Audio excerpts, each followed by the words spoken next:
a dairy allergy out there? Anybody? Anybody with dairy sensitivity? Lactose. Okay, you're going to love this.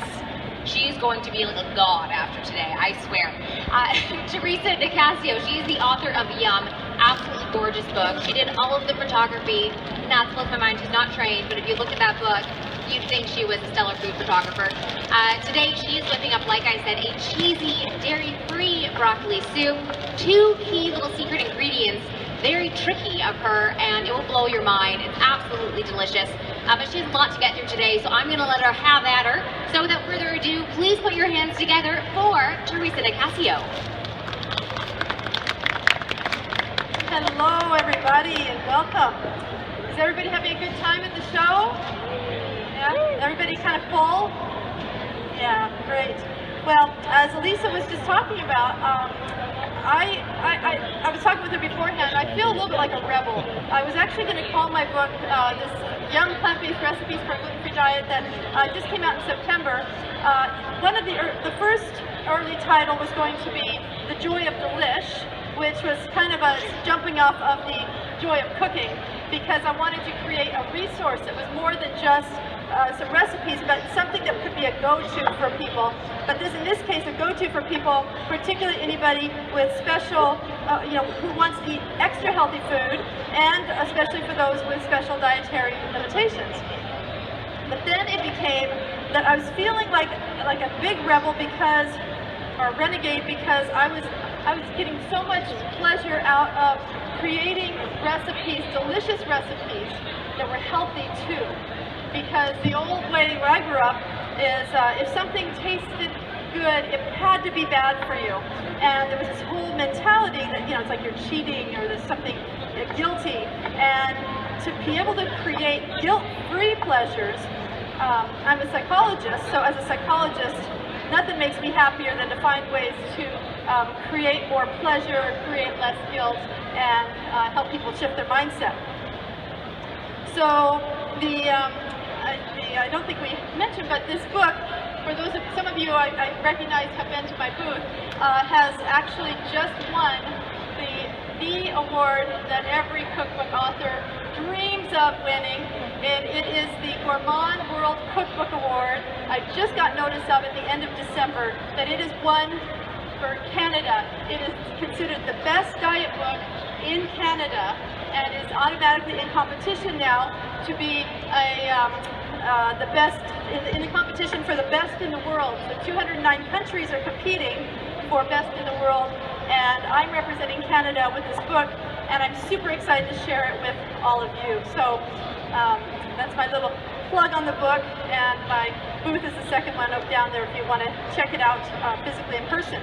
But this recipe I'm doing today is from the book, and it's another one of those renegade, rebel kind of recipes where we use actually very simple ingredients. The 3 core ingredients are pretty familiar. Most of us know celery, most of us know broccoli, and most of us know onions. So that's the basic premise of this recipe.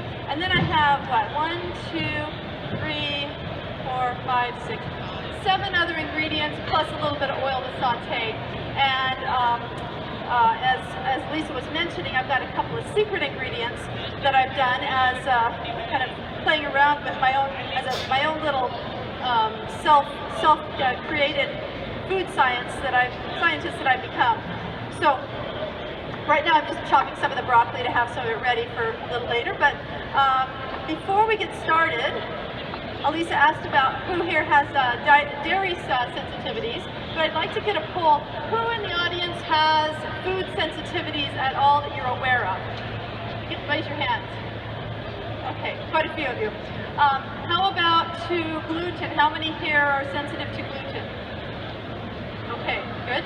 How many are sensitive to soy? No one? Wow. Oh, that's okay. There you go. How many are sensitive to citrus? Anybody? Yeah? Potatoes? No one? I am. Tomato, how about tomatoes? Anybody? Yeah? So food sensitivities take many forms. So this recipe for those who maybe can't have, I couldn't eat actually onions for about 12 years, onions and garlic and broccoli, quite a few foods I was unable to eat because of my food sense. I didn't know that I had celiac disease my whole life, and it got really bad after I had my daughter. I mentioned yesterday how I got very sick after I had my daughter. So for 12 years I didn't know what was wrong, but I became debilitated, and it wasn't until 12 years later when I was 45 that I learned that I couldn't eat gluten, and that gluten was actually wrecking my whole neurologic system, and the migraines I'd had my whole life were caused by gluten, amongst other problems, my low iron and so forth. So as hard as it can be to get that news, it was actually one of the best things that happened in my life, because finally there was something I could do about it. I could finally make changes, and it wasn't just gluten for me. I do have some other food sensitivities. Like I said, I can't eat potatoes. Dairy doesn't work so good for me. Soy, I've discovered more recently, tofu, unfermented soy maybe isn't for my body either, and so forth. But with this recipe, if you're able to have those ingredients I just showed you, you're more likely going to be able to eat this pretty darn allergy-friendly recipe. So to start, what we're going to do is we're going to be sautéing some onions. But what I'd like to do is I want to teach you a little bit about cutting onions, because knife safety is extremely important. And so there's some little tricks that you can learn that I learned from culinary school that I love. So first of all, an onion that's kind of small, about this size, is about equal to 1 cup chopped. So I've already chopped up a half of an onion, so we're started. But we need 1.5 cups of onion, and we're going to be sautéing it in oil. Now, I've used avocado oil. Does anybody know why I might have chosen avocado oil and not olive oil or some other? Anybody have idea? Yes. Pardon? Healthier, it can handle a high, it definitely has a higher smoke point. Perfect. There are some other healthy oils that we could use. Actually, camelina oil also has a pretty darn high smoke point, I think about 450 or 480. I think if they're here, they were here last year. They had a booth, and they also have a beautiful oil that's based on brassica seeds, I believe. But I'm doing avocado oil because it has a smoke point of over 500 degrees. Whereas olive oil, which is what I always used to cook with before I learned more about cancer and the impact on oils of overcooking or heating beyond the smoke point, I would just saute with olive oil. But olive oil smoke point is much lower. It's about 320 or 325. And on a stove, it's very hard to modulate the exact temperature. So in the oven, you can always modulate by then just cooking at a temperature, say 315 degrees, because that's under 320 and 325, and accounts for a little bit of variability of different ovens. So a lot of people ask, why in this book do you bake sometimes at 315 degrees? Why not 350? That's why. Okay, so back to the onion. In terms of cutting, it has a root where it is rooted in the soil, and it has the shoot that comes out of the earth. So what you do is what they taught us in school is you root the root and you shoot the shoot. So you cut off the shoot, and then what do most people do with this after you cut off the parts of the onion? Anybody? Yes. Throw it away. So, the rebel that I am, I'm also obsessed, and one of my missions of this book, I give lots of tips. I have a whole chapter on using food that you normally would throw away. So, I'm going to say, save this, put it in a bag or in a container, and put it in the freezer. You can later use for broth, or if you put just the onion peels, because onion peels as well, you can also use that for broth, but also for using as a dye, a natural dye that's healthy and safe. Anyway, so we've cut the end off, and that has become now a stabilizing cut. So it makes it safer. Instead of it rolling around, you're less likely to hurt yourself. You lay it flat. And then you cut right through that root, midway through, and then you take the half and you peel away from where the shoot was. You pull away the peel. And as you do that, it may all come off like it is in this case, or if it stays on there like that, you just leave it there, don't worry about it.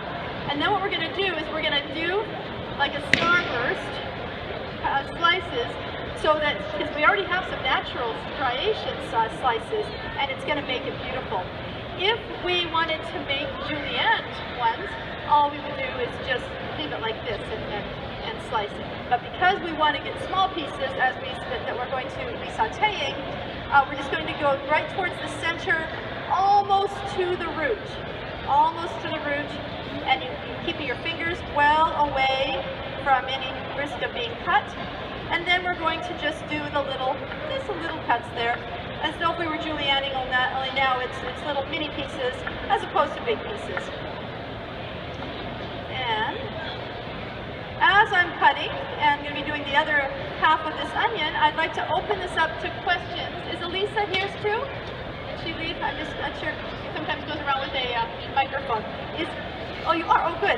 I'm just going to see if there's any questions anybody has about anything I'm talking about, or anything else related to special diets, or my book, or food preparation. Any questions? You can. I'd love to have to be interactive if you want to be. But any questions? Ed? All right. I have one. Yes. If that's okay.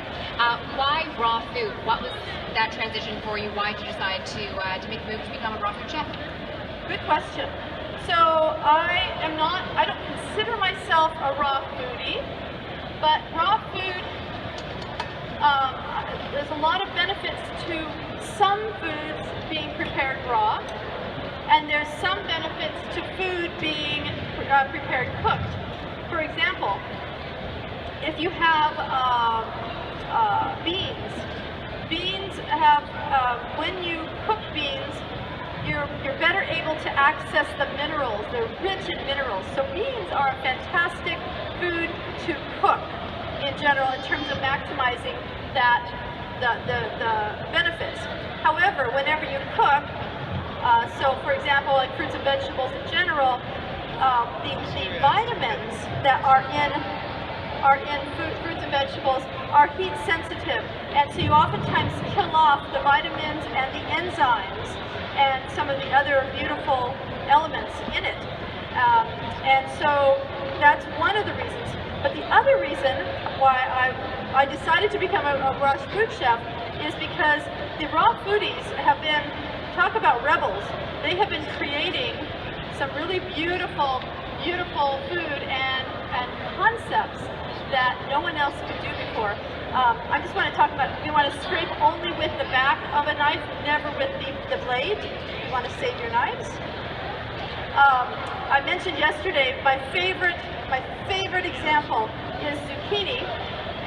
Or to make bread in raw food, it's really hard to make bread, and yet people are just like in the gluten-free community here, we love bread, and that's part of why we get all excited when there's gluten-free breads and pastas and things. But to make a bread that's raw is even more difficult. So one of the tricks that they've developed is using zucchini, where they'll micro-dice. They'll make zucchini into teeny tiny little pieces, and then they'll mix it with, say, flax seeds, or maybe the almond pulp from when you make almond milk, or things like that. And then you mix a few things together, and then you put it in the dehydrator. Does anybody know what happens when it goes in the dehydrator, and why it becomes like bread? Okay, it's so cool. I just love this. All of those little micro-diced pieces of zucchini dehydrate because they're almost all water, and they create little air pockets in the bread, and it makes it have that like spongy kind of feeling. It's the coolest thing. So that's just one example. You can think of other examples for, like in the paleo, they're doing some really neat things with making bread and things out of say, plantains and things like that. But yeah, so I love that they're creative with these different things and finding ways to maximize the nutritive content and the enzymes. So thank you for that. How good would that bread be, though, dipped into this soup? Oh, crazy. I'm hungry. I haven't had lunch yet, so I'm starting to daydream and fantasize about all this. Super. So right now I'm just sauteing the onions in a little bit of oil, just enough so that it can saute and get that nice caramelly flavor. And while it's sauteing, I'm going to throw in the salt and pepper. And I'm just using a 1/4 teaspoon of pepper. Black pepper's got, really beautiful for us too. And the salt. And the other thing I'm going to then put in here is one of my magic ingredients. Now, someone asked a question yesterday, a fantastic question about what I'm going to be putting in, and I'm going to talk about that in a minute. Ideally, you might not actually, in terms of the maximizing the nutritive content, you might not want to put what's called chickpea miso in. However, because I'm focusing on practicality and creating something new, I'm gonna show it to you this way, but I'm gonna tell you a way to do this where you will you can still maximize the thing, but we don't have enough time to do it here. But what I want to do is I want to pass this out. This is something called chickpea miso. Has anybody heard of chickpea miso before? No. Okay. As many of you probably know, regular miso is it oftentimes can be at risk of having gluten in it. So it's, for those of us with celiac disease, it's not really safe.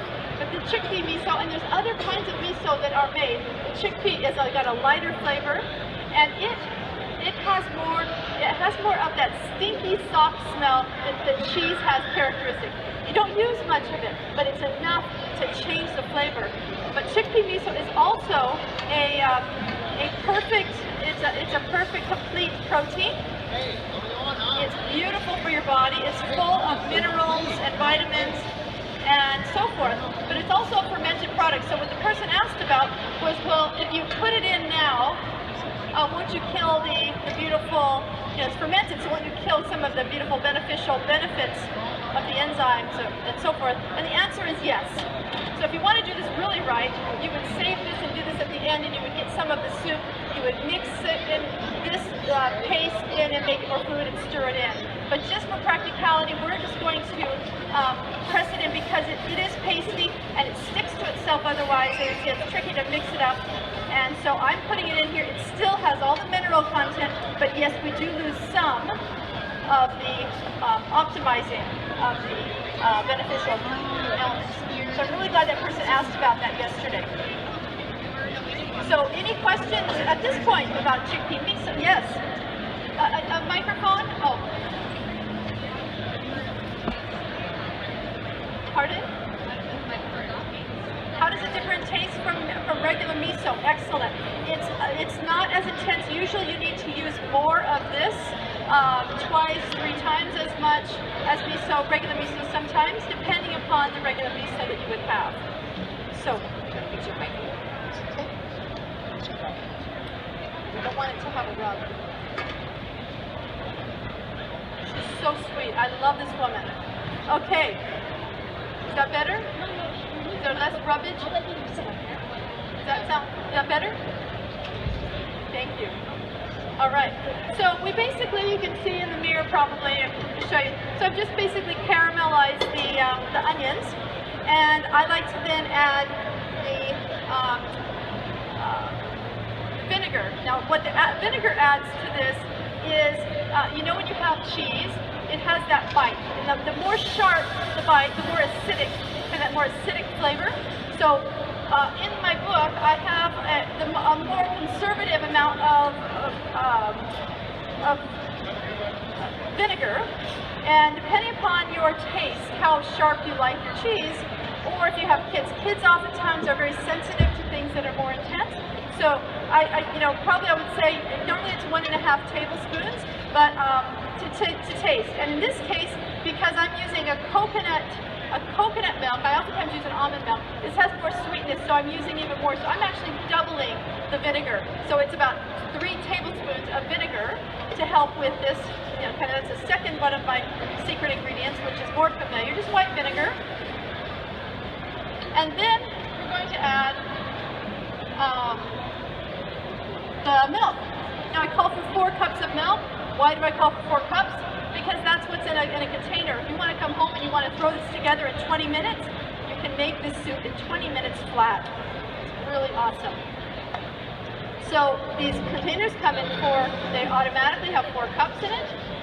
So you just pour in the container. You don't even have to think about it. You don't have to measure it. And we just pour it in.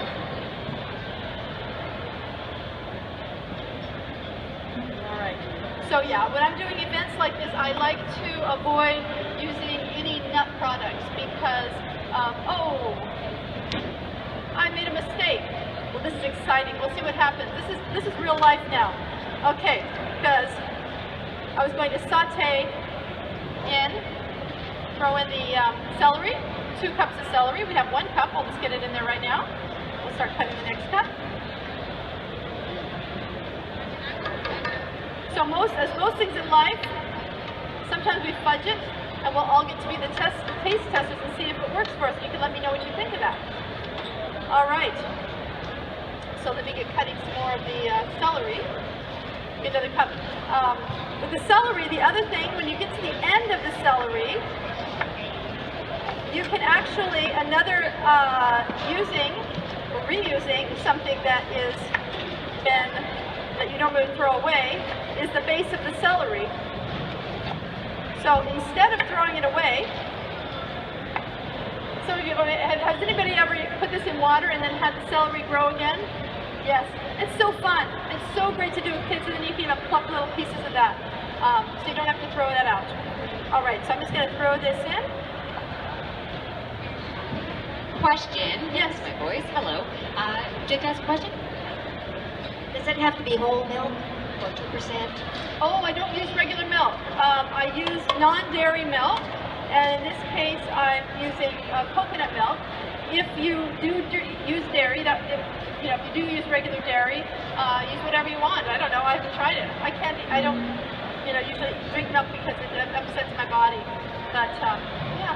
So I've just added the 2 cups of celery, and I will finish cutting the broccoli. Mentioning about the broccoli, normally if it's got a stem that's got the woody outside part, then you still can eat the stem, but the outer part of it's too woody. So if you cut off the outer part, the inside is actually the sweetest part of the broccoli. But that woody part, again, normally we throw it out. Instead, put it in the bag with the other vegetables that will later be in a broth. So that's a beautiful thing to be able to reuse that. So for today, I wanted to talk a little bit more about this whole idea of food waste. The reports are that in North America, we throw away in landfills about 40% of the food that's produced that we see like packaged and so forth in the stores. 40% of our food is thrown away. And yeah, this is a pretty serious problem. So there's some people who are doing some beautiful work around this issue and trying to bring more awareness and reduce that. And there's a group called, I think they call themselves Food Connections. Does anybody know about Food Connections? Yes. Do you want to mention about it? You could maybe speak. Hi, Theresa. It's Elaine. I was going to introduce. I didn't know you were here until just now.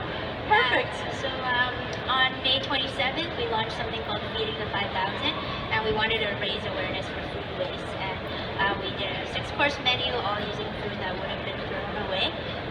And we also do pop-up dinners teaching people how to use parts of produce they never thought they could use.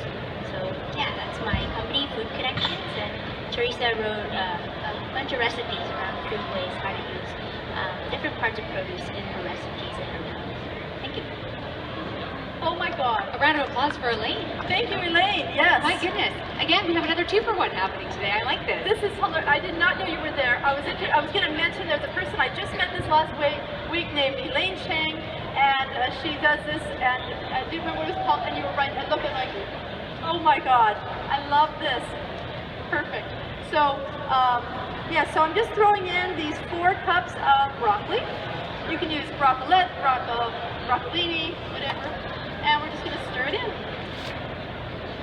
And then the other magic ingredient that I'm going to have passed around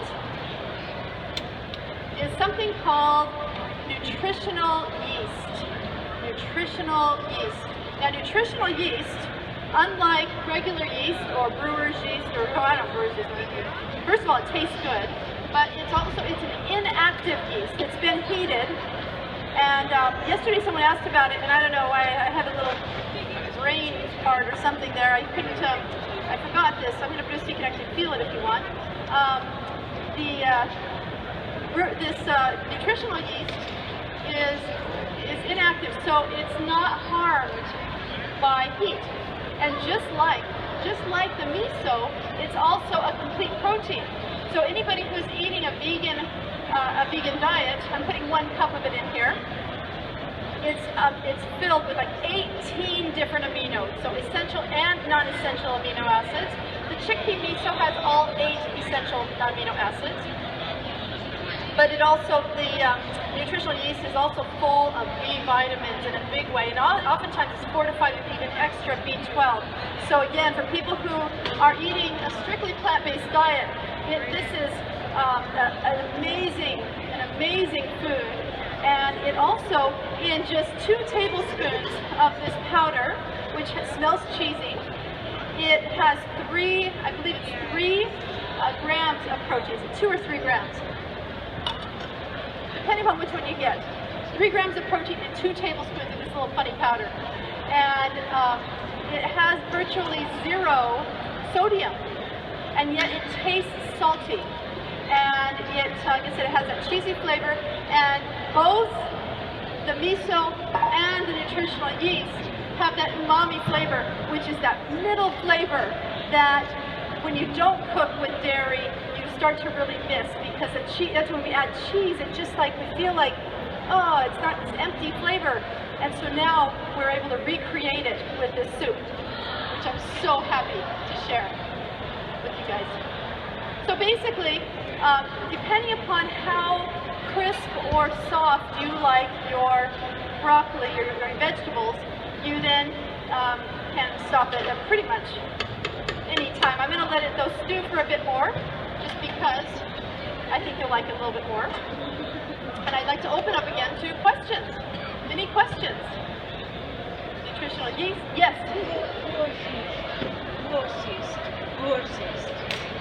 Brewer's yeast. I don't know. Brewer's yeast, I don't use brewer's yeast. I tried it years ago. I don't even remember what it's supposed to be for. I know it has certain things that can be beneficial. It can be beneficial to dogs for some reason, so I forget what it was. But it tastes terrible, and people get confused. You know, there's all these different yeasts, Angevita, brewer's yeast, and I'm not an expert on all these different yeasts, but I do know that nutritional yeast is awesome, and your life will never be the same once you start using it. And if you know the chickpea miso, it just adds that middle flavor. It makes your soups. You can do some beautiful things to sometimes if you can't have, say, tamari or coconut aminos or whatever, and you're able to do the chickpea miso, then you can get more. Now this has more sodium. The miso does. It's much more salty, but it also has a lot of other good things. So you use such a small amount that 2 teaspoons in this whole 7 cups of soup of the miso. So it's not like it's overly salty. But speaking of salt, Dr. Saul Pilar, he's one of my endorsers. He's at Connect Health, and he also has another location. He's got his PhD in biologic chemistry or something. Or anyway, he's got this biochemistry, I think, PhD. He's also a physician who is an orthomolecular doctor and integrative doctor. He's very knowledgeable about a lot of things. He's very concerned about the overuse of salt, and he said that it actually it has toxic effects on the body, and that he predicts that in the next few years they're going to be discovering more and more how problematic it can be. So he strongly encourages using a pinch of salt, using as little salt as possible. So what I encourage in my book is to, try the recipes and use as little as, you can always add a little bit more if you need that extra flavor. Oh, yeah, there I am. The home cooked pinch of salt, not if you're watching the Food Network or something, the pinch of salt, that's more like a handful. I'm assuming that's what you're going for. Yeah, exactly. And in my book, I'm not trying to be, I don't want to tell anybody what to do or not do. It's not prescriptive. It's not a diet book. I don't give any meal plans. I just want to give possibilities of deliciousness that is healthier, using as many anti-cancer foods, avoiding foods that feed cancer. That's part of why I don't use any regular sugar in my recipes, because it's known to feed cancer, and trying to reduce that, teaching people not to heat things above the smoke point. Even like a really common practice is to bake bread, and instead of if you're doing vegan bread, many people use chia seeds or flax seeds as a binder, and it works. I used to do that too before I learned about, because the oils, the omega-3 oils in chia and flax, if you heat it, then you're ruining it, and you don't want to turn it into the negative fats. So you don't want to go beyond the smoke point. So, finding other ways, like using psyllium husk powder as a different binder, or being creative with some of those things, which is where a lot of beautiful people here are. I love this community of people who are being kind of rebels and creating food that's really delicious and that you didn't think was possible. Yeah, good question. In your book, what are a couple of your other favorite recipes, just in case people haven't had the chance to look through? Yes, well, one of my favorite recipes, I tell everybody the whole book is worth just this recipe. Well, I don't know, there's 2 recipes on one page. One is my creamy sunflower seed dressing, and it's a sauce, rather, that you can use as a salad dressing, that it meets it just like it has every flavor you'd ever want, and it's addictive. It's crazy delicious. On that same page is the hoisin sauce recipe, which you would never know was healthy. It doesn't have any of that regular sugar and all that kind of stuff that's normally in it.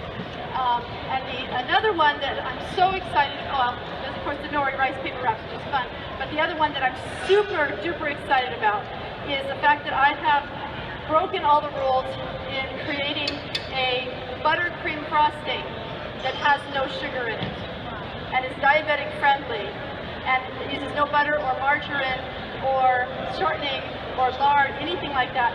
It's extremely healthy. I've used coconut butter and coconut cream as the base, and the lowest glycemic one is my lemon buttercream frosting, which takes, for me, it's just like I'm insane about. Everybody tries it, goes crazy.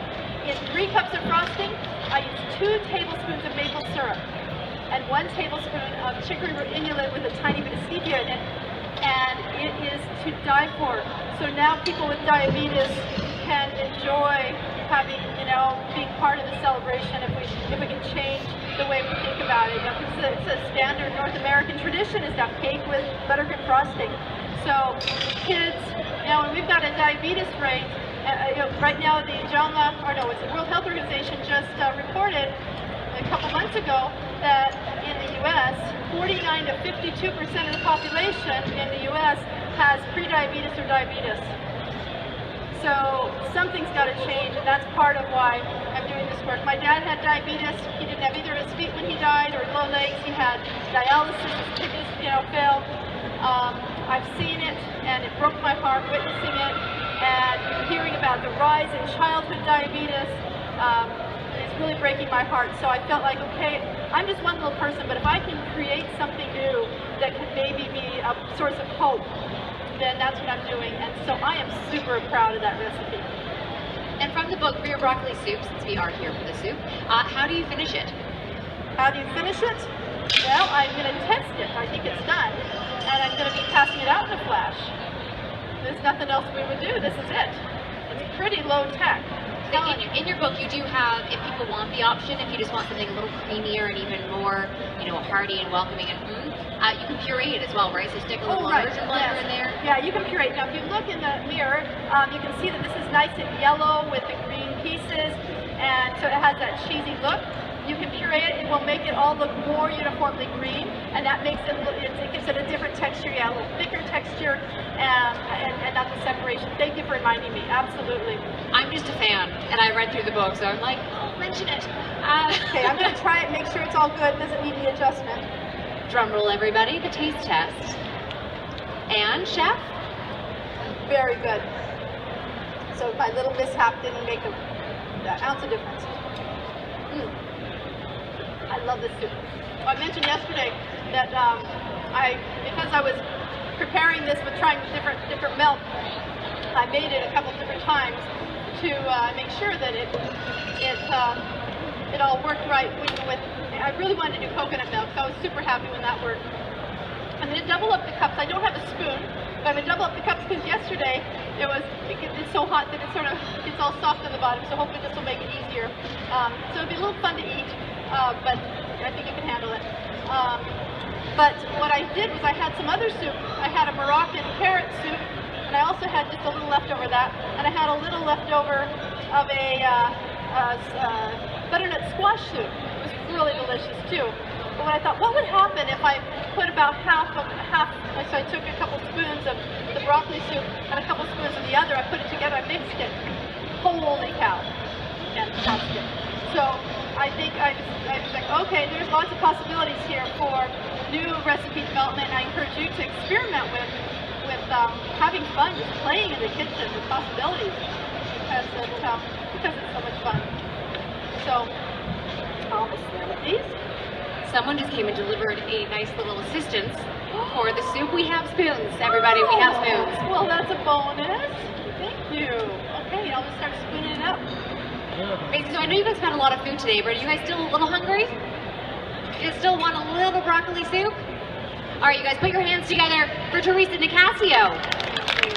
Thank you. Amazing job. Thank you so much. And I want to thank Elisa. You've been working so hard these 2 days and helping us all out so much. I'd like to actually give you, Elisa, that book that's sitting there that you were so afraid of harming. It's so pretty. I didn't want to touch it. We were holding it up for a photo today, and I was just being so ginger and gentle. I wanted to give it to you as a Amazing. gift. I will sign it for you after. Thank you. Oh my God, I am rarely speechless, and rarely do I stumble and go, but that's awesome.